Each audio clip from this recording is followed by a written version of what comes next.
Okay. Pryshchepa, thanks for taking the time to talk to me here on Ukraine Watch. How are you doing? Thanks for having me. I'm, overwhelmed with impressions, and I guess everyone who is either Ukrainian or is following Ukraine on the media now is overwhelmed with impressions and emotions. It's roller coaster for the last 3 months. It's been like that, and I guess it's going to continue like that for some time in the future as well. You recently came back from a trip to Ukraine. I wanted to ask you, before we get into that, I wanted to ask you about your impressions of Western attitudes. Are people getting fatigued over this topic?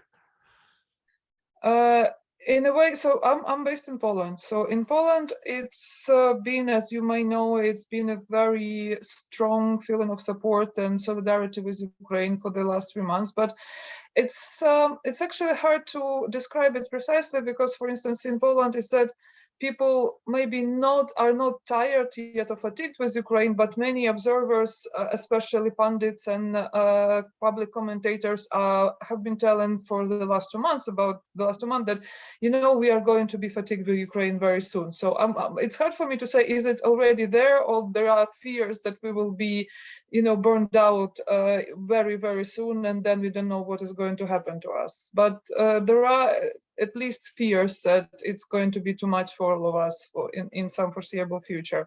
And I remember myself, like it was 2 weeks or maybe a week prior to the invasion, when the invasion began, and I posted in Polish on Facebook saying, you know what, it looks like there is going to be this war now, and Poland would have to be, Ukraine's back office for a while, Ukraine main support. And I was wondering whether Poles understand how hard it might be for them and how long it will require their involvement. And some of my friends, Polish friends, have posted that, yes, I understand that, but being me, I have friends who are mostly also commentators and, academia people. They are not your ordinary folk on the streets, so maybe they have been over optimistic, or some of them are overthinking things. So we'll see how it goes. So far, at least Poland, Czech Republic, the Baltics, so the Central and Eastern European countries have been very, very much supportive, and it seems that they are willing and are capable to continue that support for the foreseeable future. But we will see if they are not going to be hit by the economic slide down in relation with the war in Ukraine. Hopefully not, because we really, really need them to be strong to be able to support Ukraine further. Yeah, I mean, the political climate in America has been divided and contentious for a number of years now, but certainly the economic conditions that are starting to creep in, energy prices, gas prices, goods shortages, those topics are certainly connected with how people view what our government here is doing in support of Ukraine, because it's, you hear big numbers, and for people maybe who are disconnected from what's going on in Ukraine, they might not understand why our government is spending so much money on something going on across the world, and they might not connect the dots. Obviously, what's going on in Ukraine affects the entire world. I mean, the food shortages could become dire for a number of countries. What do you say to the argument that, well, why don't we just find some way to resolve this now? Well, I remember the commentaries by experts, actually, in the first weeks of the invasion, that if Russia takes over Ukraine, it controls like 40 to 50% of world wheat trade. And so do you want to give that much resources, just being very cynical and, very businesslike, do you want to give that much control of a vital resource to a person who is vindictive, unpredictable, very cynical, and has control of a nuclear red button? So it is, even from the economic standpoint, it's not viable, it's not logic to concentrate that much power in one hands.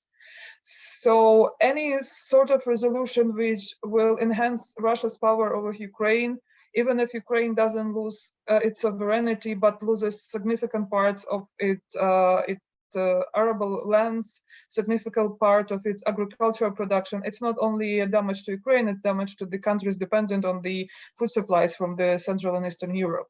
And also don't forget that Russia now effectively has control not over parts of Ukraine, but over Belarus, which is actually maybe not as big as the food supplier as Russia and Ukraine in the international markets, but it is a significant, considerable supplier. And also Belarus is a country which produces fertilizers. So the war in Ukraine not only has now put in danger the food security in many countries due to the shortages of food supplies, but we have interruptions in the cycle of fertilizers productions. And Ukraine and Belarus are among the major suppliers of fertilizers in the international markets. So it is a problem which seems to be there for several years to come, I would say, even if we resolve this grain supply issues now, even if the Black Sea is unblocked, but troubles with fertilizers are not going away anytime soon. So what did you do when you were in Ukraine? What was your purpose there?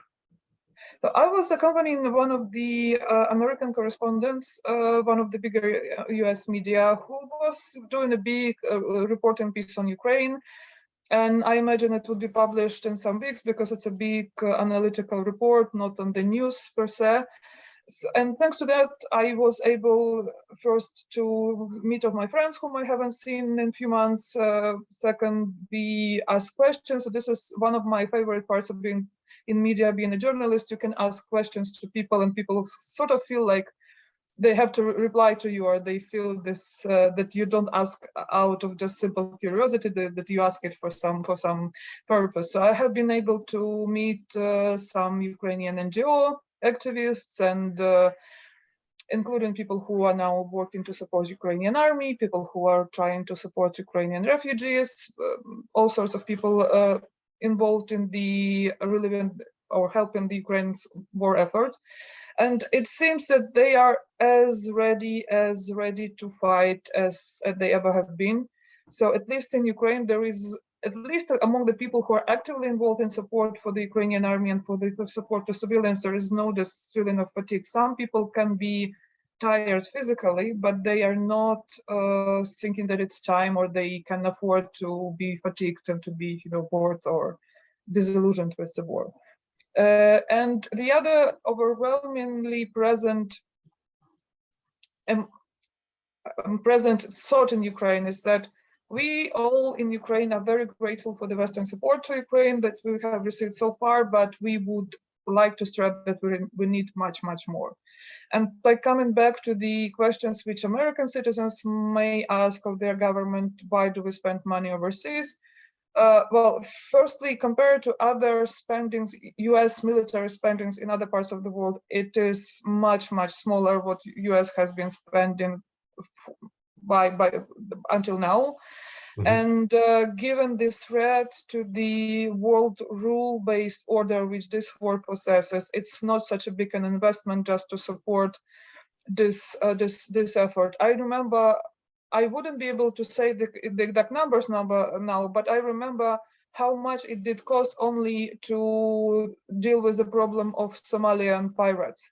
So every time you have some disruption to the global trade, to the global rule-based order, it requires immediate reaction. And I remember that US were willing there to post the military ships to resolve this issue on the ground. There have been Navy ships which were patrolling the cargo ships in this area of the world ocean. So you just have to remember that when the issue like that arises, you just need to deal with it. Otherwise, it will escalate. It will disrupt your way of living, basically, even if you are on the other side of the world.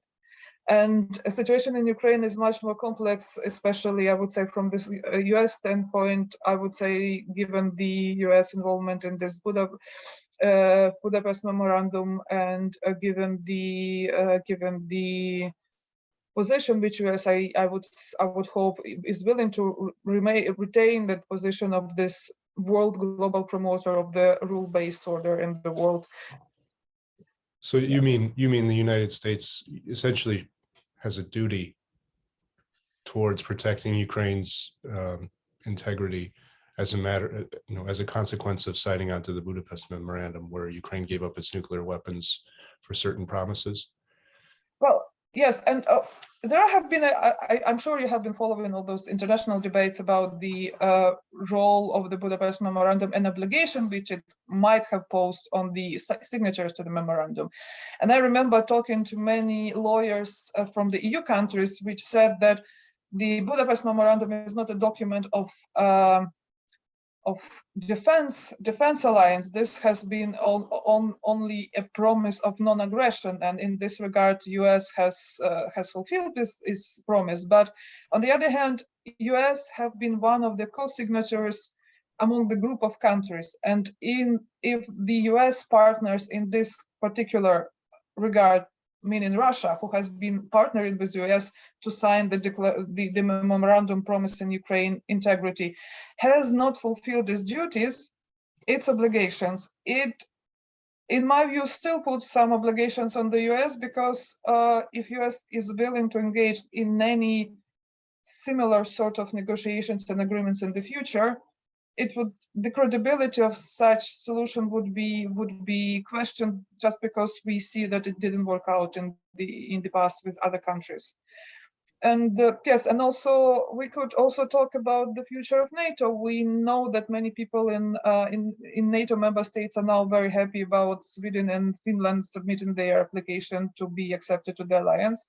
But if NATO demonstrates that it cannot basically protect its neighborhood, direct neighborhood, or make this neighborhood secure and safe place, then its credibility still is going to be questioned. So now the talks are that Sweden and Finland could be better contribution to NATO than NATO to Sweden and Finland's, defensive capabilities. So the question is, what is the added value of NATO if in its neighborhood we have such troubles as we have now? So earlier, when you were saying that the attitudes in Ukraine are that they're grateful for American and Western support, but they think they want more. Talk about that a little bit. I mean, there's military aid, weapon aid, financial support. There are some tactical informational support on the part of American and Western intelligence to Ukraine, the Ukrainian forces. What else can the West do in the view of most Ukrainians? I think the Ukrainians think that the West it would be great if the West continues the same, but also raises some numbers. So I would believe that US and all other Western countries' intelligence support has been crucial for Ukraine in the early stages of the war, and remains to be so. It's without any doubt, I guess this is a major Western contribution to the war. But you cannot fight just by information. You need heavy weapon on the ground. And this is something which Ukraine is still lacking. And if you compare the sheer numbers of what Russia has at its disposal and what Ukraine has, Ukraine now at a disadvantage. So this has to be complemented in some way. It has to be, this lack has to be fulfilled by whatever sources possible if Ukraine is to defend the ground, because you cannot fight just with javelins against Grad missile systems. You need something to be able to counteract those. Sort of, in other words, Ukrainians have the will to fight, but they're still outgunned and outnumbered, and they really need more support as far as heavy weapons are concerned. Yes, and I don't think that outnumbering is I guess it is also the problem, but I guess the outgunned part is more crucial now, because you cannot just fight with bare hands, no matter how brave you are. And we don't want Ukrainian defenders to fight with bare hands. We know they are brave, but we know that they are willing to sacrifice their lives, but why should they if they could avoid that? If we could avoid it. Yeah. I guess if you've kind of followed the logic tree down, supposing that Ukrainian weapon supplies were to dwindle or end, I suppose that Russians could continue moving towards occupation, but then it would be a destabilizing or unstable situation for probably generations, because you would have guerrilla warfare going on for years. Yeah, so it's hard. Yeah, it's hard, of course. Me not being a military expert, it's hard for me to estimate what is the potential for the guerrilla warfare in Ukraine, and I think it's also you need time for that to develop as well. But we've seen some news. We've seen some news from the occupied Kherson region of Ukraine, from the Zaporizhia parts of occupied Zaporizhia region, that there have been already some resistance. And also, if we just take into account that there are probably some Donbass war veterans who still remained in those areas and have not been able to leave on time. For them, it's a very, it's a very limited choice for them. Either they are to be captured by Russian forces and tortured and maybe killed, or they have to put some resistance. It's not that they are obliged to do so, but like given their choices, it is likely that some of them will be engaged in some warfare there. But also if we don't speak about the guerrilla warfare, we just see the situation where Russia has been blocking Ukrainian sea trade for a while, even before this invasion, and now it uses the captured Ukrainian ports basically to transport looted goods from Ukraine to Russia, meaning that the goods which probably have been contracted by some other partners in the West or in the other parts of the world are not going to go where they were supposed to be going. They're going to go where Russia wants to send them. And Russia, by looting Ukrainian resources, is gaining another bargaining or blackmailing to the West. So as long as we leave Russia to control additional vital resource, we give it much more power to destabilize international system. But why would anyone want to do that unless you are Chinese leadership who wants to destabilize international legal system? Well, Kateryna, thank you so much for taking the time to speak with me. This was very informative. I appreciate it. And I hope that we can check in again sometime in the future. And thank you for having me. Yes, I would be glad to talk to you again. Thanks.